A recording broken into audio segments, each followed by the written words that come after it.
হরে কৃষ্ণ, রাধে রাধে। নমস্কার দর্শক বন্ধুরা, আজকের পর্বের নিবেদন শ্রাবণ মাসে কৃষ্ণপক্ষের কামিকা একাদশী ব্রত 2026 সাল ও বাংলা 1433 বঙ্গাব্দে কবে কত তারিখে পালন করবেন, ব্রতের পালনের সঠিক সময়সূচি, একাদশীর পালন ও সংকল্প মন্ত্র, পালনের নিয়ম, ব্রত মাহাত্ম্য কথা বিস্তারিত দেখুন ও জানুন এই পর্বে। আশা রাখি সকলেই শ্রীকৃষ্ণ কৃপায় ভালো আছেন। আমরা শুরু করছি মূল পর্ব।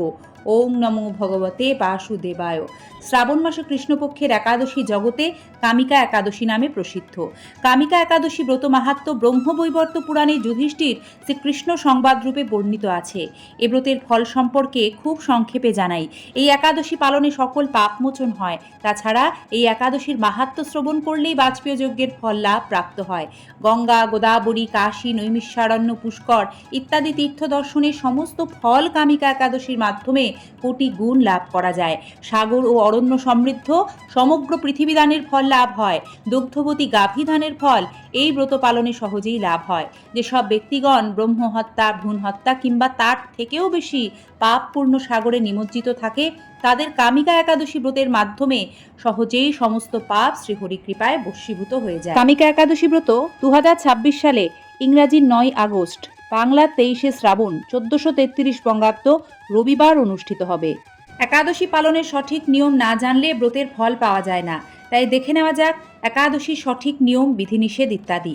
যেহেতু কামিকা একাদশী শ্রাবণ মাসে কৃষ্ণপক্ষের একাদশী আর শাস্ত্র মতে চাতুর্মাসের নিয়ম ধরে শ্রাবণ মাসে শাক খাওয়া উচিত নয়, তাই কামিকা একাদশীর দিন কোনো ধরনের শাক পাতা ভুলেও গ্রহণ করবেন না।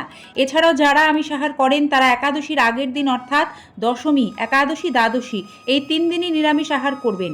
দশমীতে ভগবান শ্রীকৃষ্ণের চরণে ফুল নিবেদন করে সংকল্প করবেন এবং সংকল্প মন্ত্র পাঠ করবেন।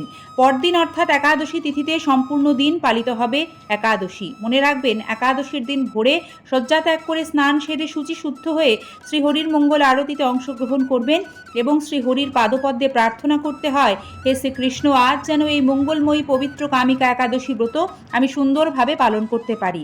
একাদশীর দিন পঞ্চ রবিশস্য এবং তার থেকে তৈরি সকল প্রকার খাবার বর্জন করবেন।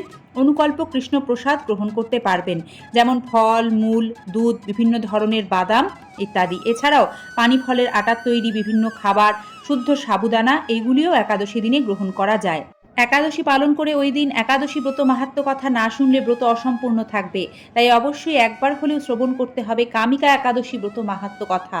শ্রাবণ কৃষ্ণপক্ষিয়া কামিকা একাদশীর কথা ব্রহ্মবৈবর্ত পুরাণে যুধিষ্ঠির শ্রীকৃষ্ণ সংবাদে বর্ণিত হয়েছে। যুধিষ্ঠির মহারাজ শ্রীকৃষ্ণকে বললেন, হে গোবিন্দ, হে বাসুদেব, শ্রাবণ মাসে কৃষ্ণপক্ষের একাদশীর নাম ও মাহাত্ম্য সবিস্তারে আমার কাছে বর্ণনা করুন। তা শুনতে আমি অত্যন্ত কৌতূহলী। প্রত্যুত্তরে ভক্তবৎসল ভগবান শ্রীকৃষ্ণ বললেন, হে রাজন, পূর্বে দেবর্ষি নারদ প্রজাপতি ব্রহ্মাকে এই প্রশ্ন করলে তিনি যে উত্তর প্রদান করেছিলেন, আমি এখন সে কথাই বলছি। আপনি মনোযোগ দিয়ে তা শ্রবণ করুন। একসময় ব্রহ্মার কাছে ভক্তশ্রেষ্ঠ নারদ জিজ্ঞাসা করলেন, হে প্রভু, শ্রাবণ মাসে কৃষ্ণপক্ষিয়া একাদশীর নাম কি, এর আরাধ্য দেবতা কে, এই ব্রতের বিধি বা কীরকম এবং এই ব্রতের কি ফল লাভ হয় তা সবিশেষ জানতে ইচ্ছা করি। আপনি কৃপা করে আমাকে তা জানালে আমার জীবন ধন্য হবে। শ্রী নারদের কথা শুনে ব্রহ্মা অত্যন্ত সন্তুষ্ট হলেন। তিনি বললেন, হে বৎস, জগজ্জীবের মঙ্গলের জন্য আমি তোমার প্রশ্নে যথাযথ উত্তর দিচ্ছি, তুমি তা শ্রবণ করো। শ্রাবণ মাসে কৃষ্ণপক্ষিয়া একাদশী কামিকা নামে জগতে প্রসিদ্ধা। এই একাদশীর মাহাত্ম্য শ্রবণে অশ্বমেধ যজ্ঞের ফল লাভ হয়। ভগবান শ্রীহরির পূজা অর্চনা অপরিমিত সুফল প্রদান করে। গঙ্গা, গোদাবরী, কাশী, নৈমিষারণ্য, পুষ্কর ইত্যাদি তীর্থ দর্শনের সমস্ত ফল একমাত্র কৃষ্ণ পূজার মাধ্যমে কোটি গুণে লাভ করা যায়। সাগর ও অরণ্যযুক্ত পৃথিবী দানের ফল, দুগ্ধবতী গাভী দানের ফল অনায়াসে এ ব্রত পালনে লাভ হয়। যারা পাপপূর্ণ সাগরে নিমগ্ন, এ ব্রতই তাদের উদ্ধারের একমাত্র সহজ উপায়। এইরকম পবিত্র পাপনাশক শ্রেষ্ঠ ব্রত আর জগতে নেই। শ্রীহরি স্বয়ং এই মাহাত্ম্য কীর্তন করেছেন। রাত্রি জাগরণ করে যারা এই ব্রত পালন করেন তারা কখনো দুঃখ দুর্দশাগ্রস্ত হন না। এই ব্রত পালনকারী কখনো নিম্নজনী প্রাপ্ত হন না। কেশবপ্রিয়া তুলসী পত্রে যিনি শ্রীহরির পূজা করেন, পদ্ম পাতায় জলের মতো তিনি পাপেও নির্লিপ্ত থাকেন। তুলসী পত্র দিয়ে বিষ্ণু পূজায় ভগবান যেমন সন্তুষ্ট হন, মণিমুক্তাদি মূল্যবান রত্ন মাধ্যমেও তেমন প্রীত হন না। তিনি কেশবকে তুলসী মঞ্জুরি দিয়ে পূজা করেন, তার জন্মার্জিত সমস্ত পাপ ক্ষয় হয়ে যায়। এ প্রসঙ্গে ব্রহ্মা বললেন, হে নারদ, যিনি তুলসীকে প্রত্যহ দর্শন করেন তার সকল পাপ রাশি বিদূরিত হয়ে যায়। যিনি তাকে স্পর্শ করেন তার পাপ মলিন দেহ পবিত্র হয়। তাকে প্রণাম করলে সমস্ত রোগ দূর হয়। তাকে জল সিঞ্চন করলে যম তার কাছে আসতে ভয় পান। শ্রীহরি চরণে তুলসী অর্পিত হলে ভগবত ভক্তি লাভ হয়। যে ব্যক্তি হরি বাসরে তুলসী দেবীর সামনে দীপদান করেন, চিত্রগুপ্তও তার পুণ্যের হিসাব করতে পারে না। তার পিতৃপুরুষেরাও পরম তৃপ্তি লাভ করেন। শ্রীকৃষ্ণ বললেন, হে রাজন, আমি আপনার কাছে সর্বপাপ হারিণী কামিকা একাদশীর মাহাত্ম্য বর্ণনা করলাম। অতএব যিনি ব্রহ্ম হত্যা, ভ্রূণ হত্যা, পাপ বিনাশিনী, মহাপুণ্য ফলদায়ী এই ব্রত পালন করবেন এবং এই মাহাত্ম্য শ্রদ্ধা সহকারে শ্রবণ করবেন, তিনি সর্বপাপ থেকে মুক্ত হয়ে বিষ্ণু লোকে গমন করবেন। তবে যাই হোক, কারো মনে করা উচিত না যে তিনি ব্রহ্ম হত্যা অথবা কোনো নির্দোষ প্রাণী হত্যা করবেন এবং তারপর কেবল একাদশীর মাহাত্ম্য শ্রবণ করেই দণ্ড থেকে মুক্তি পাবেন। এই ধরনের জ্ঞাতসারে পাপ করা নিকৃষ্ট কার্য।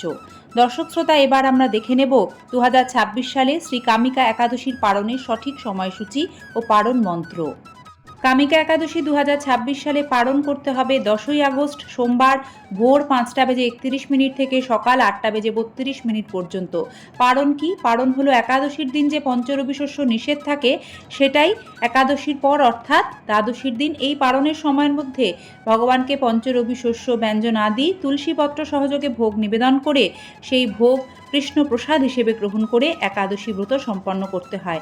আর পালন করার সময় একাদশীর ফল ভগবানের শ্রীচরণে সমর্পণ করে একাদশীর পালন মন্ত্র যা হলো ওং অজ্ঞান তিমিরান্ধস্য ব্রতে নানেন কেশব প্রসীদ সুমুখ নাথ জ্ঞান দৃষ্টিপ্রদ ভব, এ মন্ত্র 3 বার পাঠ করে পালন করবেন। তা না হলে কিন্তু একাদশী পূর্ণরূপে সমাপন করা হয় না। এই ছিল একাদশী ব্রত পালনের সঠিক নিয়ম। আশা রাখি পর্বটি যারা একাদশী পালন করবেন তাদের উপকারে আসবে। সকলে ভালো থাকবেন। শ্রীকৃষ্ণ কৃপায় সকলের মঙ্গল হোক। হরে কৃষ্ণ। রাধে রাধে। শুভ কামিকা একাদশী ব্রত।